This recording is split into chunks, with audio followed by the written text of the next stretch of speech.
ga pritisnem gor. Ja. Sennheiser's always been a friend.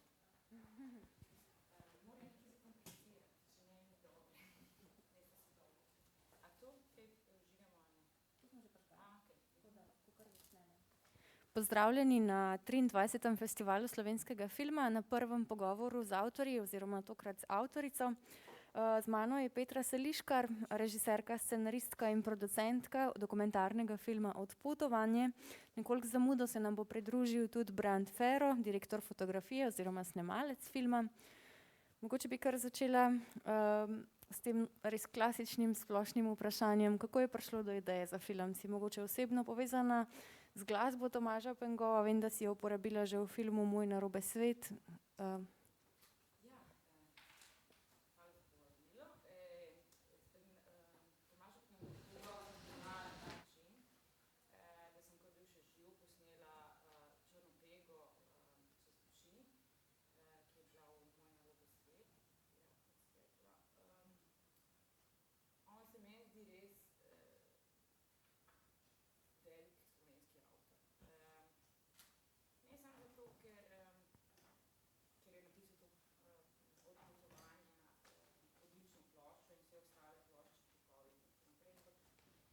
Dejansko v tem prostoru nimamo takih ekstremno dobrih avtorjev. Na vseh področjih. Mislim, on je en od teh in želja je bila že takrat, no, da se nekako vrnem k njemu, ampak je umrl, ne. Jaz sem pač živela v Makedoniji in potem je končala Moj narobe svet in potem sem v enem trenutku objavila na Facebooku njegovo fotografijo, da se nekako poslovim vsaj virtualno od njega in se potem javil en prijatelj, ki pozna njegovega sina in si mi rekel, ni videla. Okej, hvala. Zdaj pa čisto drugače.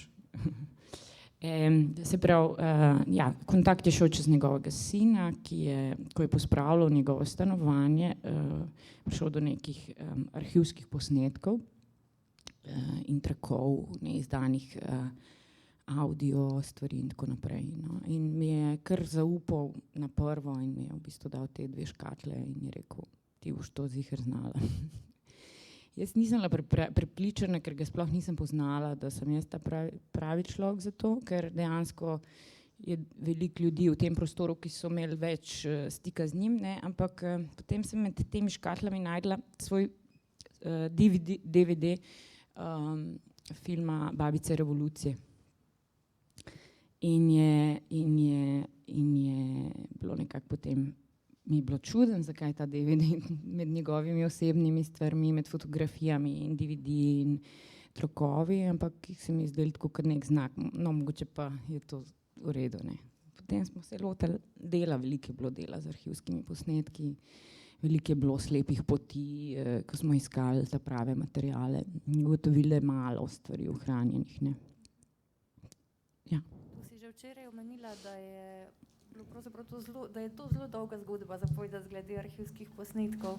Pa me zanima, kaj so bile tiste težave, kje si jih iskala, na kaj si naletela in tako. Ja, seveda najprej greš na televizijo, na televiziji pač je ohranjen, kar je ohranjen, ne. Potem smo ugotovili, na televiziji je bil zelo malo prisoten, ne, to tudi jaz nisem vedela. Koliko redko so ga poklicali sploh, ne, in ga sploh niso imeli za neko medijsko, kljub njegovi popularnosti v 70-ih. Se mi niste sploh povabili, ne, zato pa pač nisem na televiziji. On je bil zelo človek živih dogodkov, ne, in je pač šel vse posod s kitaro, res pravi trubadur, no, nekako na ta starinski način, ne vem, celo en od karakterjev, Borut Telban, pravi, da je za Carinik je imel koncert na meji, mislim, res človek ljudi, ne, za ljudi. Ja, na žalost je malo tega, no, so neki dokumentarci posneti o njemu, bolj o njegovih tudi pesmih, in iz tega smo dosti pol črpali nekih arhivskih posnetkov, pa privatni arhiv, no, mislim, jaz verjamem, da obstaja še več tega, ne, samo je težko dostopno, sploh pa, ja, ljudje so to stran pometali, ne, te osmičke, ki so takrat bile edini vir nekega, druge tehnike praktično ni bilo, ne. Pa držali smo se zelo, potem smo odkrili AGRFT, dokumentarne filme iz točno tega časa, ne, kjer je pa v bistvu bogastvo mladih ljudi, ne, mislim, večinoma so mladi ljudje na teh posnetkih in kaj se z njimi igrano dokumentarni, kaj se z njimi, to je bil tudi eno od pomembnejših virov. Je pa res, ne, da pri nas še vedno niso regulirane minimum in maksimum plačevanja avtorskih pravic, producentske pravice, da so to kar nekaj po domače še vedno, ne. In je tukaj, hvala Bogu, sem imela Lili Nedič, ki je to zelo pedantno in skrbno, ampak res, mislim, nekdo si lahko za 3 minute v Sloveniji reče, da hoče 3 ure, pa mu moraš dati, zato ker nobena regulativa ne obstaja. In to se mi zdi malo nefair do avtorjev. In tudi mislim, da ti arhivski filmi bili lahko zelo kreativni in boljši, če bi ta dostop nekako bil online, če bi sploh lahko videl, kaj obstaja. To se je zelo po vojih in je veliko dela, sploh da prideš do njih, kaj šele, da jih uporabiš v filmu. No, ker imamo tukaj snemalca oziroma direktorja fotografije, me zanima, kako ste usklajevali te arhivske posnetke s prizori, ki so bili posneti z intervjuvanci. Ja bom začel tako, da sem ful vesel, da je ta film doživel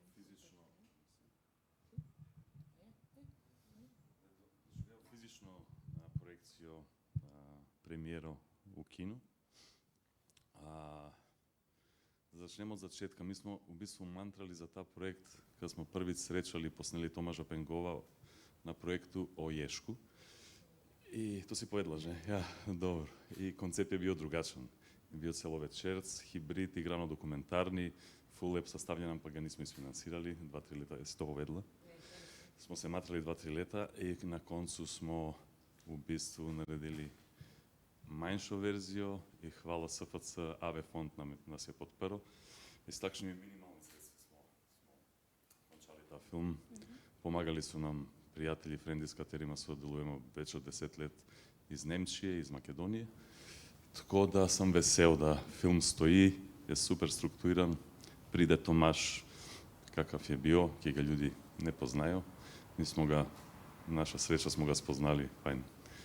Tako da ja, kako sam, v bistvu mi smo, kako je povedala Petra, da smo ful teško prišli do tih posnetkov i vedel sam kakšne bo te kvalitete iz tih leti iz televizije.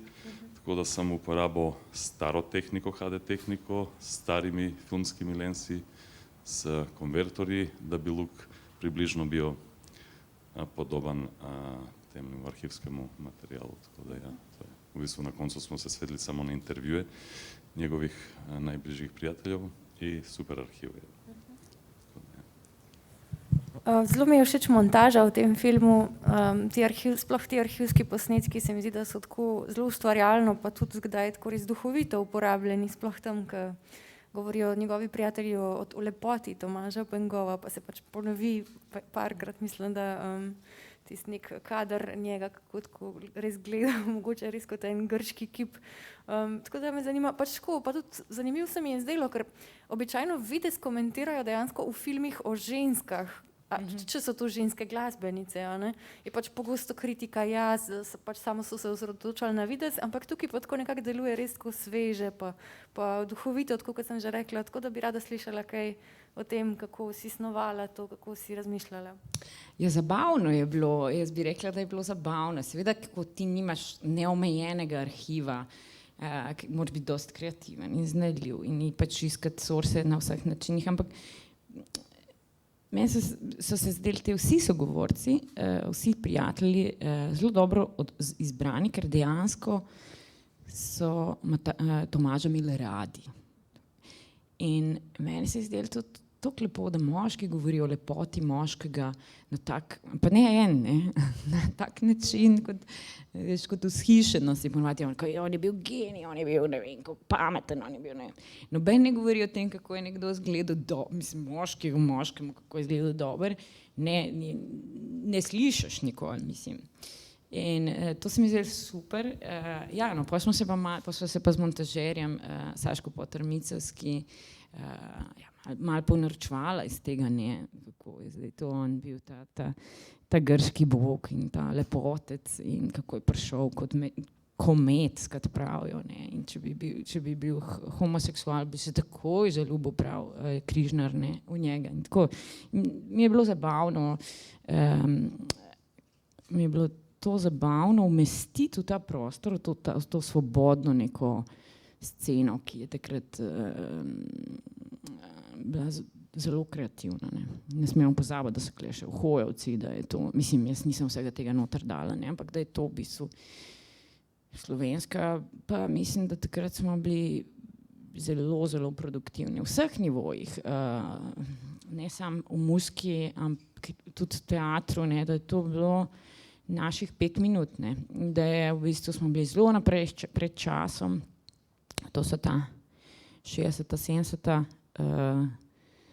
In smo si zelo veliko upali, ne, mislim, jaz nisem bila še rojena, ampak hočem reči, da to bil en tak, v tem obdobju je treba še marsikaj narediti, mislim, da ni dovolj, ne, da ni dovolj samo to o Tomažu, pa tudi mislim, da je bil to dober čas za ustvarjanje, da je bil iskreni čas in da so res, tako kot pravijo moji protagonisti, da so verjeli umetnost, da so, ne, da je to za našim časom totalno neprimerljivo, ne, da ti v bistvu verjameš v to kot neko najvišjo vrednoto in potem ustvarjaš, ne, in zato sem se trudila, da z arhivom nekako predstavim ta čas, kako je bilo, no, zakaj je bila svoboda, zakaj so se te, ko se reče, ekstremni ne premiki, ampak v umetnosti, če pogledamo Uho in če pogledamo Tomaža Pengova, imamo še veliko drugih stvari, ampak hočem reči, da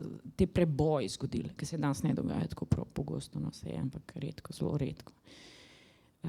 Ja, pa ta pač univerza, okupacija in vse to, ne, in dobri profesori na fakulteti, mislim, to, no, ta čas mi je bil blazno zanimiv, da bi potem on lahko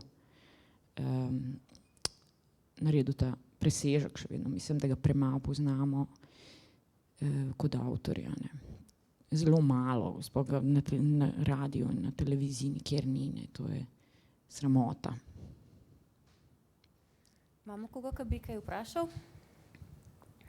Ne. Ja, bistveni del filma je seveda tudi glasba. Kako si se odločala, kater del boš uporabila, ki res ustvarja eno tako, mislim, res je to posebna glasba, ki eno posebno vzdušje ustvar.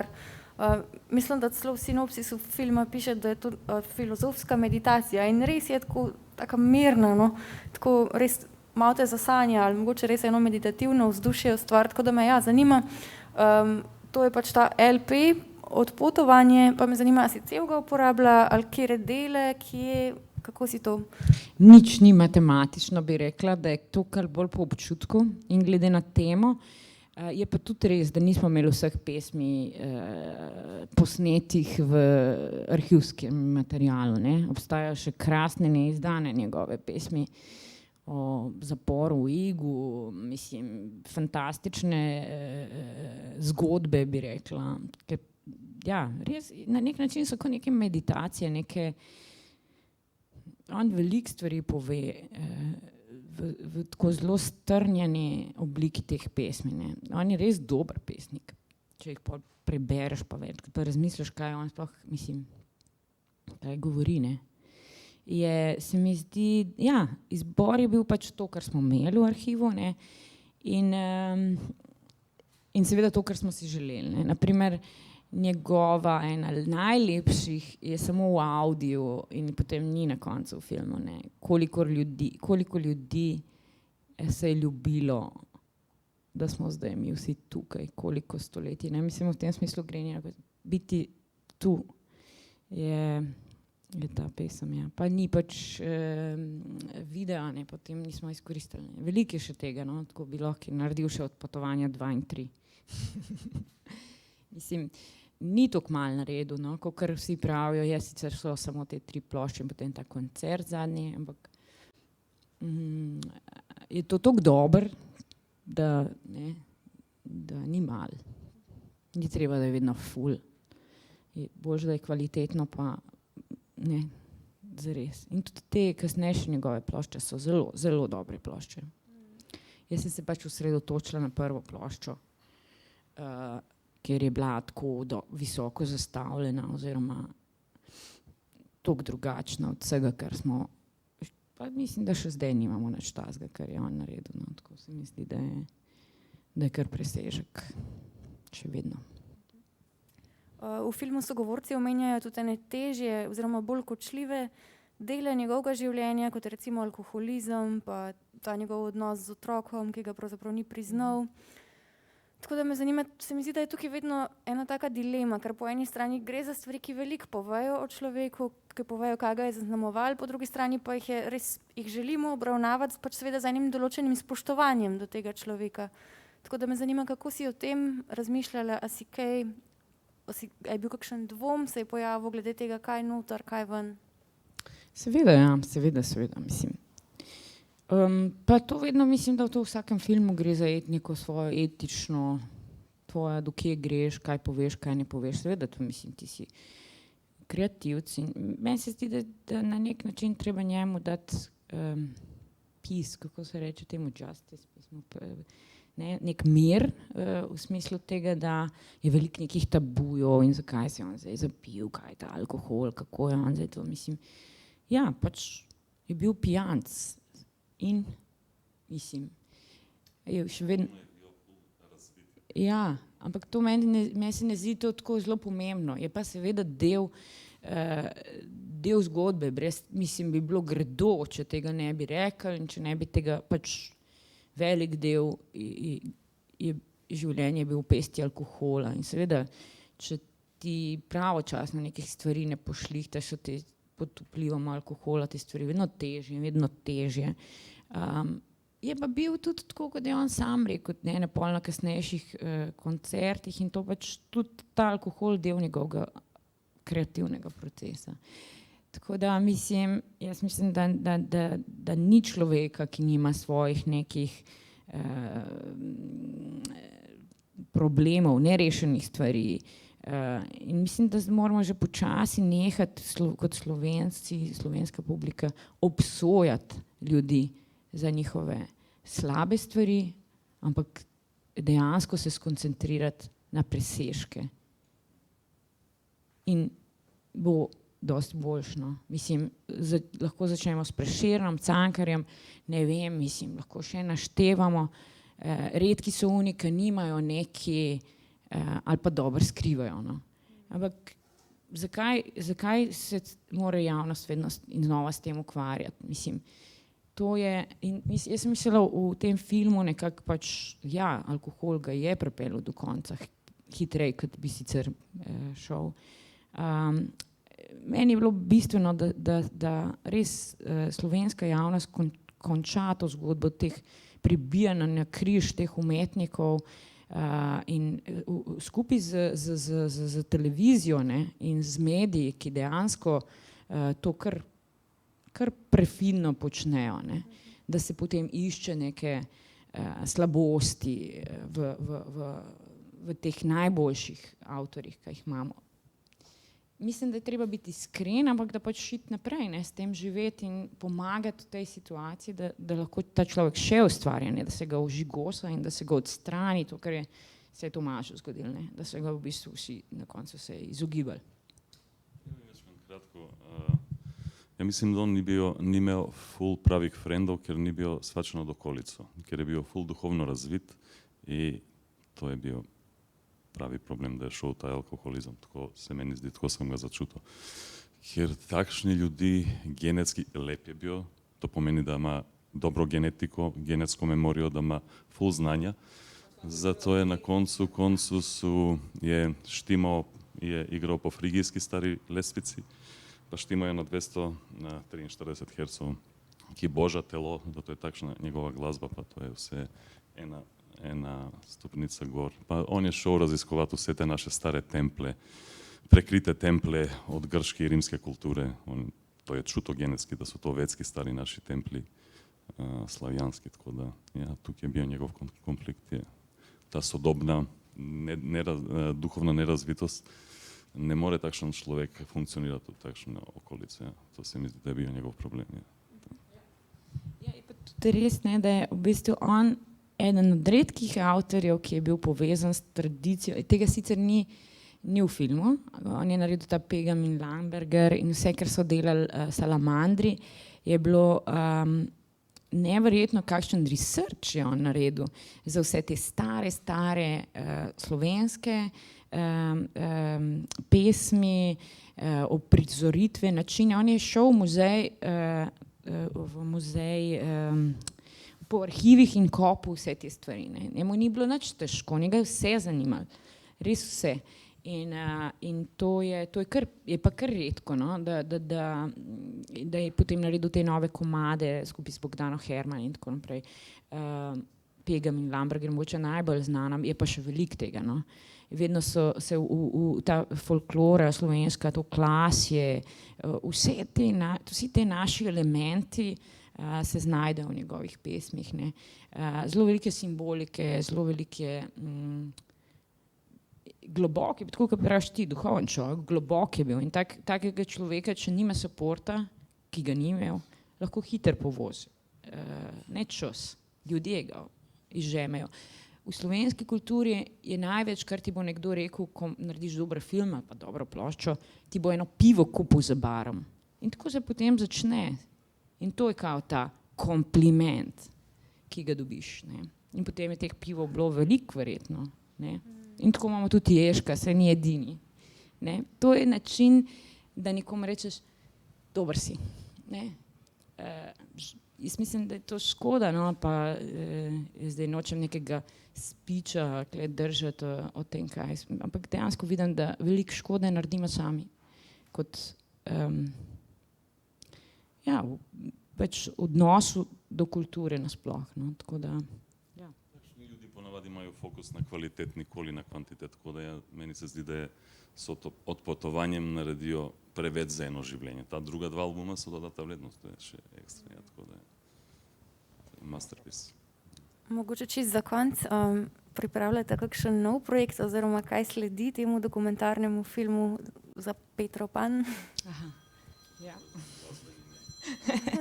Ja, pravkar smo v produkciji, postprodukciji paralelno montiramo in snemamo še vedno Telo. Telo je čist drugačen film, moj film kot režiserki. O 20 letih, o avtoimunih boleznih, o eni punci, ki se bori z njimi že 20 let. Ja, malo drugačen. Zabaven in težek hkrati. Ja, to. Potem pa sva začela zdaj v Makedoniji na 2500 metrih snemati film Dežela Šara z mladimi pastirji. V bistvu raziskavo delava, no? Nisva še začela snemati s francosko produkcijo, koprodukcijo in o šarplanincih in o življenju teh otrok, ki so tako od 10 do 20 leta vezani na to planino in so praktično 4 mesece na planoti, brez staršev, sami in delajo. Tako.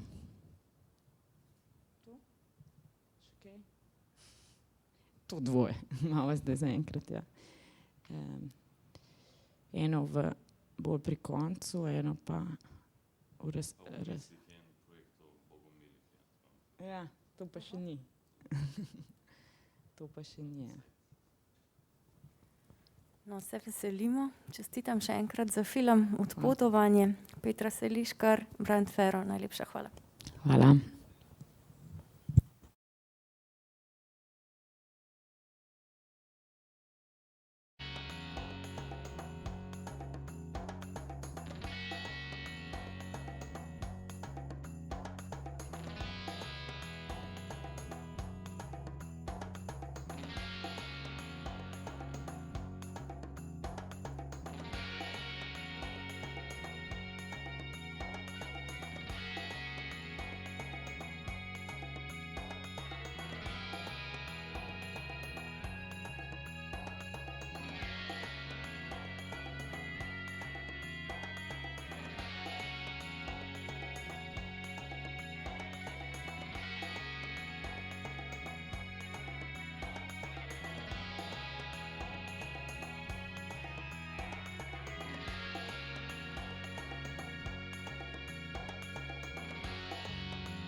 Moram poslušati posnetek, ko ima prijatelj 50, pa naslednji let bomo.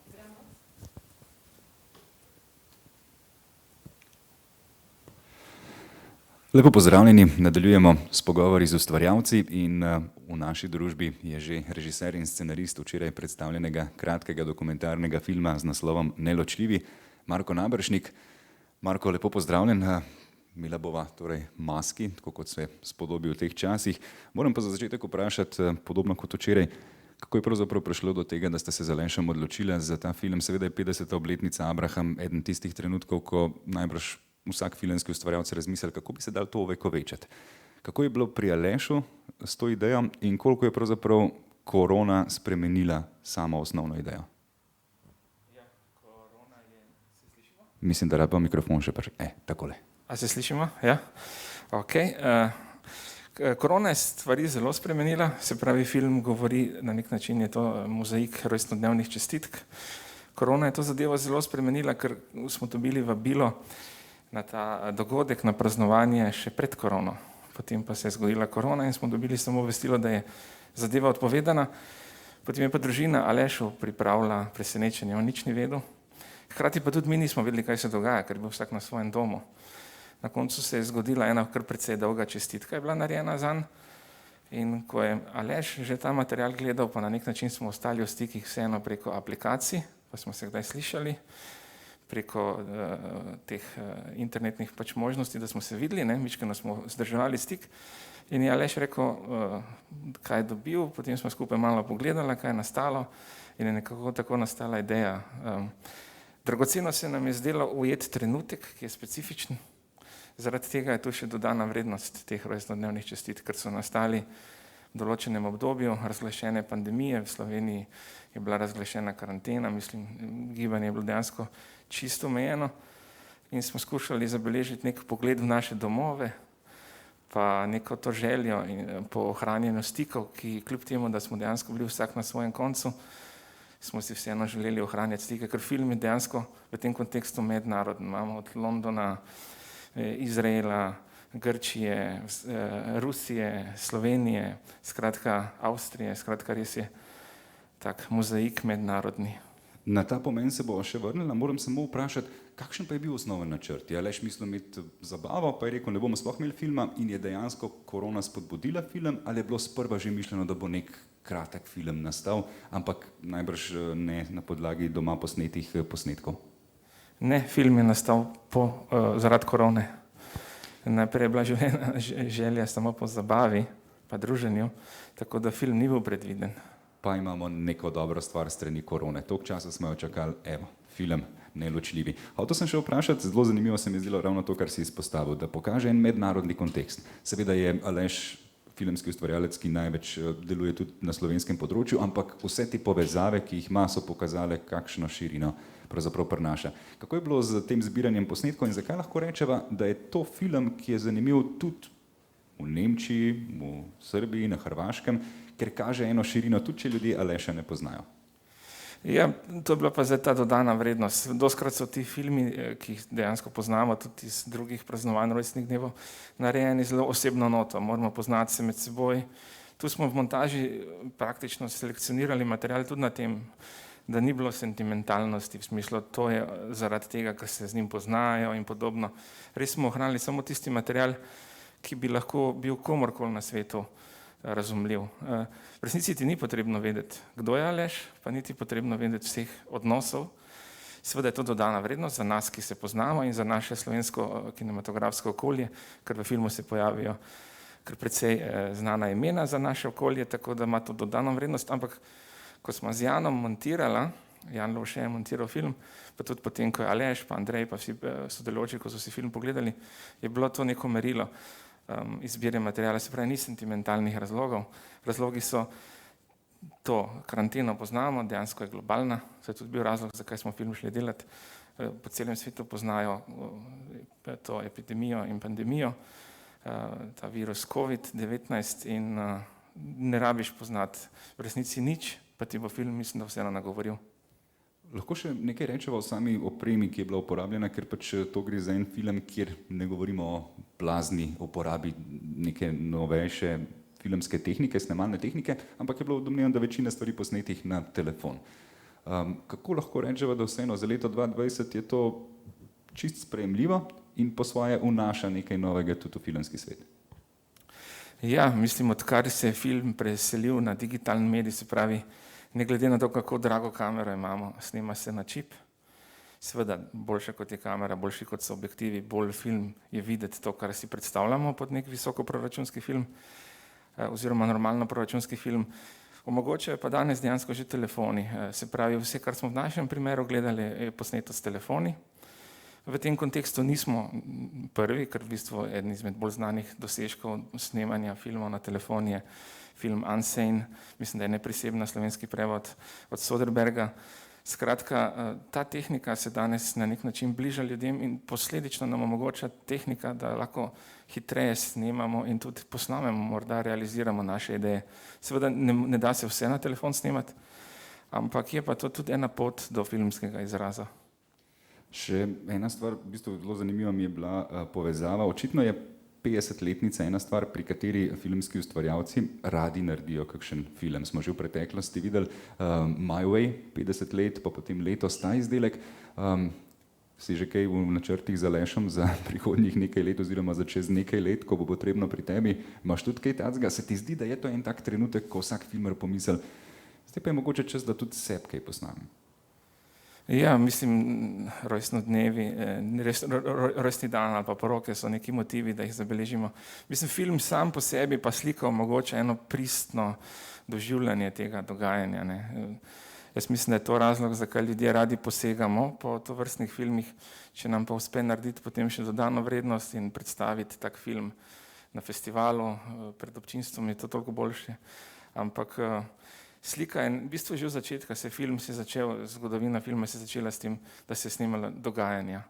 Ne vem, prihod vlaka na postajo, ljudje pred cerkvijo na trgu. Tako da ta nek moment, ko ljudje radi pokukamo preko tujih slik, v bistvu v njihove domove, to je danes tako ali tako tudi prek teh raznih Twitterjev in to zelo in Instagrama prisotno. Ne. Tako da jaz mislim, da je to nekako gre z roko v roki ta razvoj časa. Super. Hvala, Marko. Letos imamo eno novost in sicer pozivamo tudi vse gledalce in gledalke doma, ki spremljate naše pogovore z ustvarjalci, da nam postavite vprašanje in sicer preverimo, če smo slučajno dobili kakšno vprašanje za film. Takole, seveda vabljeni, da za vsak film, ki bo na pogovori z ustvarjalci, prisluhnete in zastavite vaše vprašanje od doma. Tokrat nimamo nobenega vprašanja, vseeno pa bi se Marko zahvalil za film, ki smo ga videli. Čudovit uvod je bil pravzaprav v letošnji 23. festival slovenskega filma, nekoliko nas je postavil na realna tla glede časa, v katerem živimo, hkrati pa, kot si dejal, na sproščujoč in inkluziven način vplet vse gledalce. Hvala tudi vam, pa želim vse dobro festivalu. Hvala.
1, 2, 3, 4, 6, 10, 130.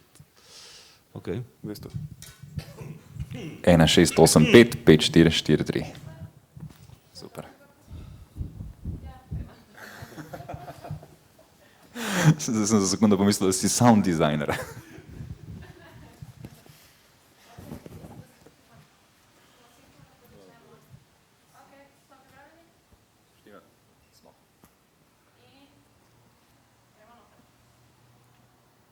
Lep pozdrav vsem, nadaljujemo s pogovori z ustvarjalci in tule sta v moji družbi že scenarist in režiser ter direktor fotografije včeraj predstavljenega celovečernega dokumentarnega filma Antigona, kako si upamo. Jani Sever in Mitja Ličen, lepo pozdravljena. Najprej vprašanje seveda, kar se tiče en dan po premieri. Rad vprašam, kakšen je občutek, kaj se poleže, je kakšen kamen, ki se odvali od srca, je ta občutek zaključene celote ali se pravzaprav šele začenja vse skupaj? Ne, lahko bi rekel eno in drugo, občutki so pa v redu, ker so bili odzivi na včerajšnji 2 projekciji zelo pozitivni, tako da to vsekakor je neko zadovoljstvo. Verjamem, da je to kar ključen občutek, ki ga ima potem avtor po zaključenem takem delu. Kako lahko rečemo, kako je pravzaprav prišlo do dokumentarnega filma? Kdaj ste se odločili, da bi delali film o Žižkovi Antigoni in seveda vse skupaj aplicirali na moderni čas? To je bilo v času, ko je v Novem mestu Teater Podbevšek igral to predstavo in potem so se s Tvanom Pelkom pogovarjala in so šla na neko idejo, da bi morda pa lahko to zgodbo izkoristila za razmislek o političnih usporednicah, ki jih Slavoj sam ponuja v svojem, bom rekel, uvodu v to njegovo verzijo grške drame. Koliko let nazaj je to bilo? To je Anton Podbevšek Teater Antigona. 2 leti pa pol, kaj tazga, 3. Mislim, v bistvu dost klasičen časovni okvir za nastanek enega celovečernega igrano dokumentarnega filma. Je pa zanimivo, da najbrž vseeno takrat se začne človek spraševati, kako bo to izgledalo čez 2-3 leta, ko bo film nastal. Imam pa občutek, da v tem obdobju je kvečjemu vse skupaj postalo še toliko bolj podobno temu, kar film opisuje, oziroma Žižkovi interpretaciji sveta. Sam scenarij se je v resnici zelo spreminjal. Tisto, kar je ostalo, bom rekel, tako kot je na začetku, je igrani del, ki predstavlja kakšno tretjino filma in Žižkovi komentarji, ki so pač njegovi komentarji. Ostalo se je pa zelo spreminjalo glede na možnosti in jaz sem na začetku pravzaprav iskal kontakt z nekimi političnimi akterji, neposreden, kar se je pa izkazalo za zelo nemogoče. Ne vem, želel sem si priti do Assangea, recimo, pa ki ga je Slavoj celo v tem času potem enkrat uspel obiskati, ampak seveda brez kamere. Tako da potem smo iskali, jaz sem iskal neke druge rešitve. Ta sama ideja o tem, kako skozi usporednice z sedanjim življenjem komentirati to Žižkovo verzijo Antigone, je pa ostala ista. Načeloma v filmu se nekako po eni strani seveda predstavi Žižkovo mnenje, po drugi strani je ta igrani del, tretji del izjemno bogat je pa arhivski del. Mitja, mogoče za ta igrani del mi je bilo predvsem fascinantno, na kakšen način sta tukaj poskušala z Janijem ujeti pravzaprav to, po eni strani gledališko formo, gledališki format teksta, po drugi strani pa seveda vse to spraviti na film v nekem urbanem okolju. Kako sta poskušala čim bolj smisliti vse, kar se je dogajalo? Kaj so bile mogoče tiste ključne stvari, izzivi zate? Čisto vseh debat se ne spomnim, ko smo jih imeli, rih je bilo velik, ampak probali smo čim bolj poenostaviti vse skupaj. Ravno zato, ker je v bistvu ogromno informacije v filmu in je fajn, da je vse čim bolj simpel, da se lažje gleda. Ni bilo neke zdaj ogromne filozofije od zadnje. Ja, dejansko si mogel dati teatru prosto pot, se mi je zdelo. S kamero, ne glede na to, da je šlo seveda za igrane prizore, ampak je še zmeraj mogel ta gledališki format obstati. Kako si se poskušal umakniti to zadje? Kaj je tukaj bilo težko stališča DOP-ja? Nič se ne spomnim, da bi bilo kaj težko. Dost naravno je bilo vse skupaj. Jaz moram reči, da sem pomislil, ko sem videl one bume v kadru. Sem rekel, joj, kako je Mitja to reagiral. Ker se mi zdi, da vseeno si perfekcionist, vedno seveda zavezan k formatu. Tukaj je bilo pa pravzaprav to skoraj zaželeno. Prav nalaž smo pustili te bume, pa butterfly, vse to orodje. Itak je vse skupaj sam igra nekako za nas, no? Pa smo nekako pogledali v to, smo razkrili to, rečemo, tančico, če tako rečemo. Vse skupaj je eno samo pretvarjanje na koncu. In se mi zdi, da je isto s politiko, da v bistvu vse to, kar se dogaja, sama ena igra, ko je dela za nas v ozadju, se pa resnične stvari dogajajo. In isto jaz to nekako vidim, te posnetke iz ozadja, rečemo temu. Ne? Super. Se mi zdi, da si odlično osmislil moje vprašanje, ki nisem točno vedel, če ima smisel. Hotel sem pa še vprašati, kar se tiče črno-bele slike, pa konec koncev izbora lokacije. Kako je tukaj prišlo do tega? Si bil Mitja ti pobudnik, je Jani predlagal? Kako je prišlo do te? Ne, to zadnjo lokacijo definitivno je Jani predlagal. Ampak se tudi ne spomnim več, mislim, da smo cel kup nekih iskala so razne lokacije, iskala neke kraške zgodbe in neke take, bom rekel, stvari, ki bi lahko spominjale na staro Grčijo in tako naprej. Mislim, potem so se pa dejansko odločila, da je to... elemente. V bistvu, dokaj ni prišla ta neka čista forma, skorda že teater v bistvu. Pa razdelila so v bistvu te igrani delno na, to se mi zdelo tudi pomembno, na v bistvu dva segmenta.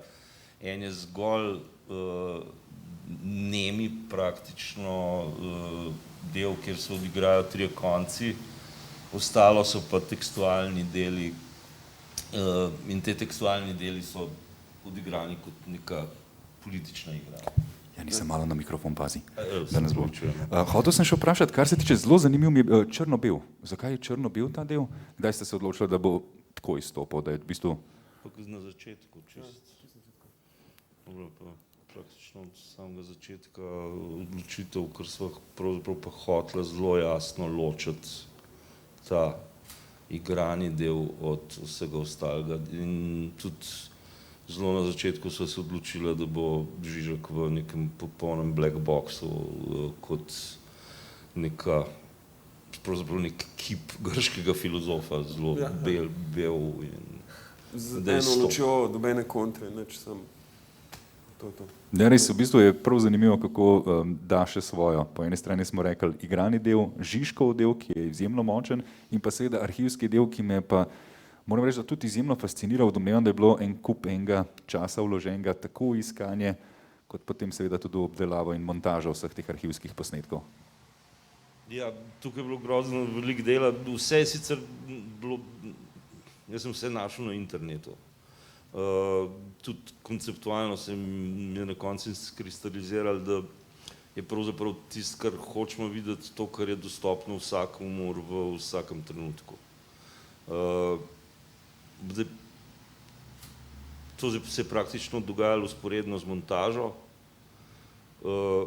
Tisto, kar je bilo zahtevno, je bilo potem najti lastnike avtorskih pravic, se dogovoriti z njimi in potem, ne vem, mogoče kot kurioziteta, tisto, kar se meni zdi posebej zanimivo, v filmu sta dva videa, ki zdaj nista več dostopna in se jih tudi ne da dobiti nikjer. Gre za posnetek švedskih neonacistov, ki so sami vzeli video iz YouTuba po pritiskih švedske vlade in se na to, da smo jih prosili za uporabo, absolutno niso odzivali. Drug posnetek, ki pa tudi ne obstaja več, je pa razglasitev katalonske neodvisnosti, kjer je pa španska vlada to, kako bi rekel, vzela iz javnosti, cenzurirala. Mi smo pa, jaz sem to downloadal predtem in seveda smo pridobili dovoljenje za objavo od katalonskega parlamenta. Je pa bilo najbrž kar precej težav z, tako kot si rekel, s pridobivanjem avtorskih pravic. Je veliko posnetkov, za katere niste uspeli dobiti pravic in žal niso? Ne, to ne, absolutno ne, to je nujno. Tisto, kar je bilo težko, je bilo ponavadi sploh ugotoviti, kdo je lastnik avtorskih pravic. To je bil nek cel kar zapleten postopek. Pa seveda so se ljudje zelo različno obnašali, seveda so, kaj pa vem, Angleži in Američani zelo hitro reagirali, Francozi zelo počasi. Po francosko. Še ena stvar, ki mi je bila zanimiva, je seveda včerajšnji odziv, potem po premieri smo imeli priložnost slišati mnenje strani Slavoja Žižka. Domnevam, da je seveda za vsakega filmskega ustvarjalca toliko večji poklon, ko se ti osrednji protagonist nekako zahvali oziroma ko vidi v filmu izdelek, ki ga je tudi sam pričakoval. Slavo je pač rekel, da je moj film dal misliti, kar se meni zdi velik kompliment in sem zelo vesel. Pravzaprav kaj več od njega bi težko pričakoval. Hkrati pa potem razlagal, kako bi on sam rad v gledališču v bistvu režiral to svojo dramo. In tle se mi pa tudi zdelo zanimivo, da je pravzaprav pobral kar nekaj idej iz filma o tem, kako bi se potem sam lotil stvari v gledališču. V bistvu je zanimivo, ker ponovadi ves čas govorimo o teh povezavah film-teater, ampak v drugi smeri. Zdaj pa lepo, da je nekdo videl v filmu smisel, da naredi nekaj v teatru. Tako da res lepo, še toliko lepše, da je to Slavoj. Hotel sem še vprašati, kar se tiče same ideje, se mi zdi, da v letu 2020 v duhu časa, v katerem živimo, v duhu pravzaprav neke negotovosti, niti ne samo vezane na korono, ampak predvsem na ostale družbene pojave, je tak razmislek, ki razmišlja o nekem idealu za današnji čas, nujno potreben. Kako pravzaprav lahko rečemo, da je, na kakšen način bi si predstavljali to junakinjo kot rešitev in tudi kot del problema? Nekaj, kar film zelo dobro izpostavil. No, jaz to moram reči, da nimam odgovora. Jaz bi rekel, da ta film pušča dosti prostora za razmislek in da bo vsaka gledalka in gledalec bosta sama odločila, kakšne zaključke lahko potegneta. Jaz mislim, da tako, če bi poenostavil, je na koncu neko mogoče sporočilo, da se na neki točki vsi moramo upreti, čeprav ne vemo, kaj bo to pomenilo in ali bo prineslo spremembe in kakšne bodo. Super, se popolnoma strinjam. Film, ki ti da misliti in film, ki opogumlja k neki odločitvi po spremembah. Kakšno vprašanje? Dobro, strani Facebooka. Toliko, da vas povabim na spletni strani, na kateri seveda prenašamo pogovore z ustvarjalci, lahko tako danes kot v vseh naslednjih dneh tudi sami zastavite vprašanje, če ste doma in bi se radi vključili v pogovor. Vas torej lepo prosimo, da nam vprašanje postavite kar na spletni strani in seveda ga bomo z veseljem delili z našimi gosti. Vprašanje strani publike, tule. Je kaj? Ne, dobro. Potem gremo pa lahko še na zadnjo stvar, je pa seveda eno veliko zadrego imamo v letu 2020 in tudi včeraj, Jani, ste izpostavili to na odru, da po eni strani je seveda človek izjemno vesel, ko vidi svoj film, po drugi strani pa nekoliko žalosten, ker ve, v kakšnem trenutku ga mora plasirati, v trenutku, ko ne moremo vabiti v kinodvorane, ko je pravzaprav ta ustvarjalnost v taki situaciji, kot je. Na kakšen način lahko rečete, imate zdaj plan pravzaprav s filmom, kaj se da narediti in kaj boste, kakšen je načrt za naslednje obdobje? No, zaenkrat je jasno, da film bo na festivalu v Jihlaju, v tekmovalnem programu, to čez kakšne 3 tedne. Gremo na market v Jihlaju in na market v Amsterdam, potem pa upamo Dogovarjamo se za odkup z Arte. Potem je pa, bom rekel, upamo, da bo čim dlje potoval. Kinematografi absolutno bojo ta film videli, je pa vsi si želimo, da bi ta epidemija pač čim prej se končala, ne, in da bi lahko v kinu, gledališču, na koncertih imeli publiko, ki bi lahko ostala skupaj in uživala. Ima pa seveda film tudi velik festivalski potencial, ne nazadnje daleč od tega, da bi bil samo slovenski, že z Žižkom to vse skupaj presega, z zgodbo in z razmišljanjem, ki ga ponuja, pa je pravzaprav toliko svetovljanski, da je lahko na festivalih kjerkoli, ne? Na to jaz tudi nimam odgovora, ampak tudi festivalska scena se je v zadnje pol leta radikalno spremenila.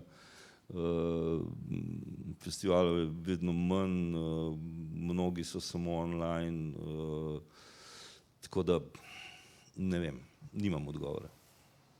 Ne ostane pri tem optimizmu, pa bomo videli, kako bo. Ok, še enkrat pogled, če smo še kakšno vprašanje dobili, zaenkrat nimamo tukaj le nič, strani publike pa prav tako nič posebnega. Nič, jaz bi se vam res še enkrat zahvalil, tako za včeraj prikazan film, kot za današnji pogovor, pa zaželel veliko uspehov s filmom ob naslednjih projekcijah in festivalih. Najlepša hvala. Hvala.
Takole vas pozdravljamo, torej nadaljujemo s pogovori z ustvarjalci. Lepo pozdravljena, z nami je Barbara Zemljič, ki nam bo predstavila film Koncert, ki smo ga včeraj lahko videli, pravzaprav prvi film letošnjega festivala slovenskega filma je bil. Želel sem vprašati, mogoče seveda na začetku, kar se tiče same zasnove zgodbe, kako je pravzaprav vse skupaj ratalo in nastalo, po eni strani gre za zgodbo o otroku, ki prehitro odraste oziroma prehitro se sooči s stvarmi v življenju, ki niso najbolj prijetne. Kako je prišlo pravzaprav do osnovne ideje? Pravzaprav format kratkega filma se mi zdi vsakič znova zelo zahtevna forma, ravno zaradi tega, ker je tako malo časa na razpolago in ponavadi se mi zdi, da že scenaristično poskušamo preveč stvari natlačiti. Zato sem se poskušala osredotočiti na samo nek trenutek v življenju, ki povzroči neko spremembo. In nekako sem želela tudi pri tem ostati. Zdaj, odkje je ideja, se mi zdi, da to je ena taka stvar, ki te vseeno zaznamuje, ki na tak ali pa drugačen način, verjetno ne v tako radikalni meri, se zgodi vsakemu izmed nas, ko se mu odprejo oči za neko drugačno dojemanje sveta in da to je ta nek trenutek v življenju, da ni to cela zgodba, ki ima hude obrate, ki ne grejo v tako kratko minutažo.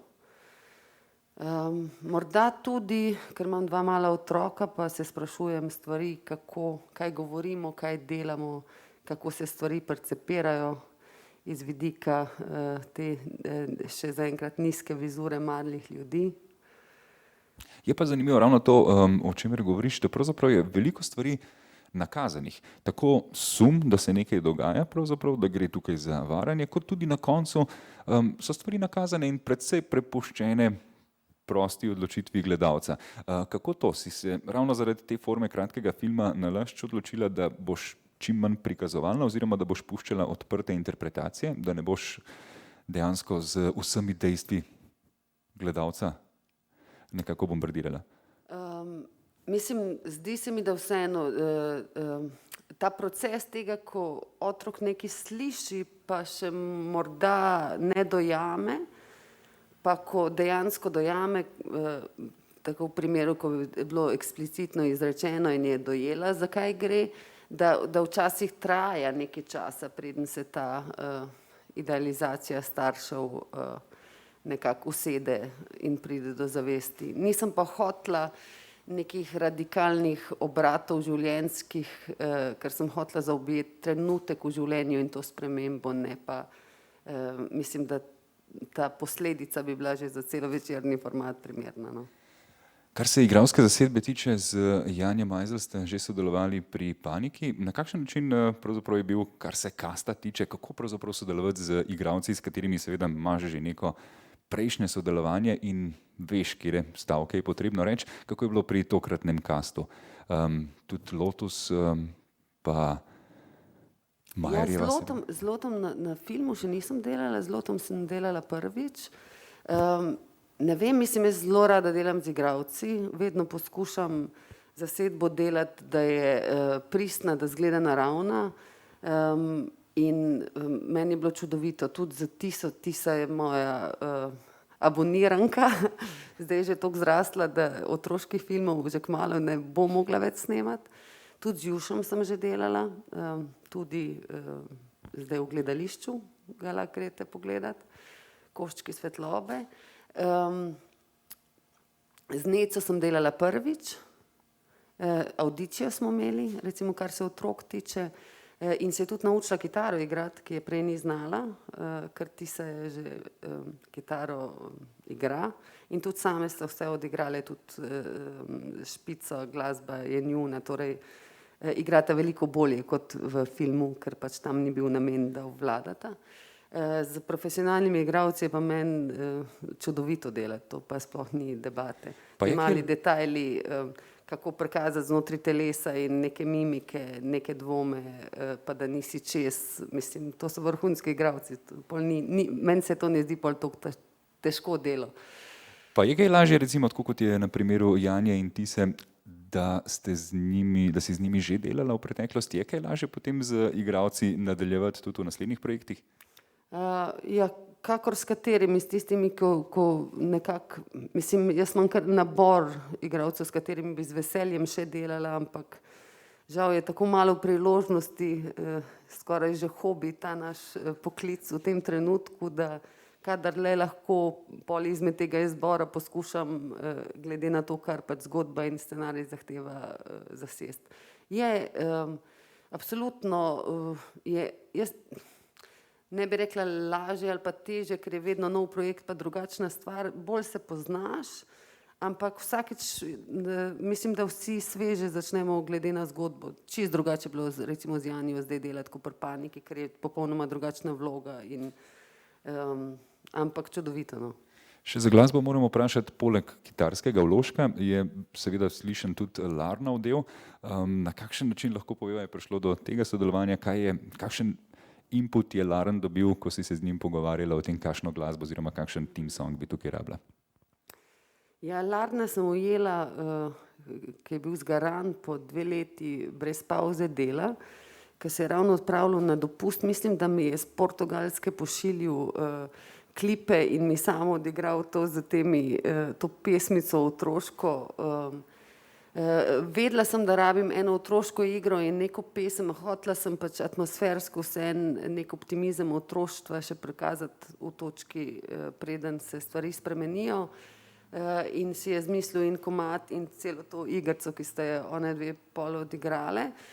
Pa sva se pa iskala in lovila, kaj bi bilo najboljše z glasbo, in sva šla 25 krogov in sva na koncu prišla do tega, da je manj več in da je bolje, da ta košček kitare ohranimo in ga na koncu v celoti zavrtimo, ker je to ravno prav in je dovolj. Z Larnom sem že delala in Laren je pač super. Sledi temu, kar zgodba potrebuje. Še zadnja stvar je pa povezana pravzaprav s tem, kakšno pot ima zdaj koncert naprej in kaj je pravzaprav mogoče tista stvar, na katero že počasi usmerjaš svoje delo, kar se tiče. Lani smo te videli, letos si tudi na filmskem festivalu, kaj bo naslednje leto? Koncert trenutno potuje v Glasgow na filmski festival. Zdaj iz glave ne upam točno reči, kateri festivali so v tem trenutku potrjeni. Je naredil že krog 6-7 festivalov. V tem trenutku, v času in prostoru nekako se zdaj za voljo priložnosti Barbare Hing Samobor spreminjam v dramatičarko, torej zdaj novembra bomo imeli premiero Omnibusa v gledališču. Iza Strehar, Tjaša Misle in jaz smo pisale predstavo Tišina med nami in trenutno pišem novo dramo. Upam, da se bodo sredstva sprostila, da vsaj še kak kratek film naredim, da ta hobi ohranjam pri življenju. Kaj ne rečem v tem trenutku. Iskreno in pa ja, žal realno, tako je. Hvala še enkrat, Barbara, in čestitke za nov izdelek. Seveda se veselimo in upamo, da bo imel še naprej uspešno festivalsko pot in pa se seveda veselimo že naslednjih izdelkov. Hvala lepa. Hvala.